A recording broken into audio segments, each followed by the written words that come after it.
Praise the lord. పిల్లరా, ఈ యొక్క ఉదయకాల సమయంలో దేని వాక్యాన్ని చదువుకుందాం. కీర్తన గ్రంథము 150 అధ్యాయము 6వ వచనం.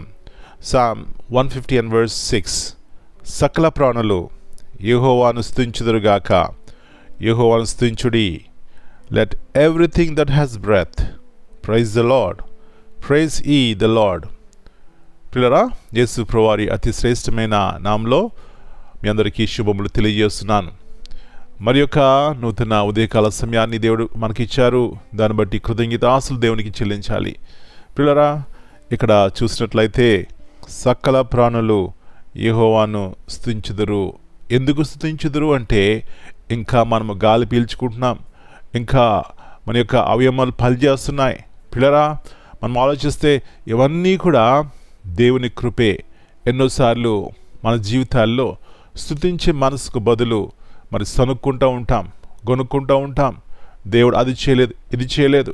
పిల్లరా, ఇంకా మనం బ్రతుకున్నాం, అది దేవుని యొక్క కృపే. కాబట్టి సకల ప్రాణులు అందరూ కూడా దేవుని స్తుతించాలి.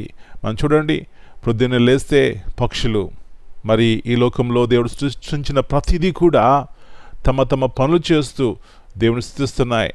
మనము కూడా మన జీవితాల్లో ఎప్పుడైతే దేవుని స్తుతిస్తామో, అన్ని సమయాల్లో కష్టం వచ్చినా, నష్టం వచ్చినా, సుఖమున్నా, సంతోషమున్నా, ప్రతి సమయంలో కూడా దేవుని స్తుతించే మనసు మనకున్నట్లయితే మన జీవితంలో దేవుడు ఎలాంటి సంతోషాన్ని, సమాధానం ఇస్తాడండి. కాబట్టి ఉదయకాల సమయంలో దేవుడు ఇచ్చినటువంటి ప్రతి విషయం బట్టి దేవునికి కృతజ్ఞతాస్తులు చెల్లించి ఆయన స్తుతించి ఆరాధిద్దాం. స్తుతిలో గొప్ప శక్తి ఉందనే సత్యాన్ని గుర్తించి అన్ని సమయాల్లో కూడా దేవుని స్తుతించి ఆరాధిద్దాం. ప్రార్థన చేసుకుందాం. ప్రభువా, మరి ఒక నూతన ఉదయకాల సమయాన్ని బట్టి మీకు వందనాలు చెల్లిస్తున్నాం. ఇంకా మేము బ్రతుకున్నామంటే అది మీ కృపే ప్రభువా. మేము గాలి పీల్చుకుంటున్నామంటే అది మీ దయనైనా. కాబట్టి మీకు వందనాలు చెల్లిస్తున్నాం. మరొకసారి మీరు జ్ఞాపకం చేస్తున్నారు, సకల ప్రాణులు ఏ భేదం లేదు ప్రభువా. మీరు సృష్టించిన సృష్టి అంతా కూడా మిమ్మల్ని స్తుతిస్తూ ఆరాధిస్తున్నాయి. ఎన్నోసార్లు మా జీవితాల్లో మిమ్మల్ని స్తుతించక నష్టపోతున్నాం.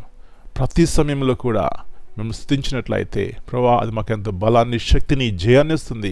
కాబట్టి అలాంటి స్థితితో కూడినటువంటి ఆరాధన మీరు మాకు దయచేయమని, మా పిల్లల కుటుంబాల్లో అలాంటి ఆరాధన ఎప్పుడైతే ఉంటుందో ప్రభువా, కుటుంబంలో సమాధానం ఉంటుంది, సంతోషం ఉంటుంది, మీరు చేయటువంటి గొప్ప బలం ఉంటుంది, జ్ఞానం ఉంటుంది ప్రభువా. కాబట్టి అలాంటి జ్ఞానంతో, అలాంటి బలంతో మీరే మా కుటుంబాలు మీరు దర్శించమని, సహాయం చేయమని, ఈ దినమంతా మీరు ఇక్కడి కింద భద్రపరిచి ప్రతి అపాయం నుంచి కీడుని తప్పించిన ఆయన కృప చూపెట్టమని యేసు ప్రభువారి అతి శ్రేష్టమైన నామమును బట్టి ప్రార్థన చేస్తున్నాను తండ్రి. Amen. God bless you all. My dear brothers and sisters, greetings in the precious name of our Lord and Savior Jesus Christ. In this Psalm 150:6, God is the giver of life and breath.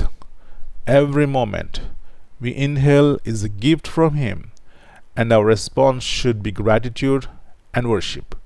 Whether in joy or in trials, we're invited to lift our voices, actions, and hearts in praise. Amen.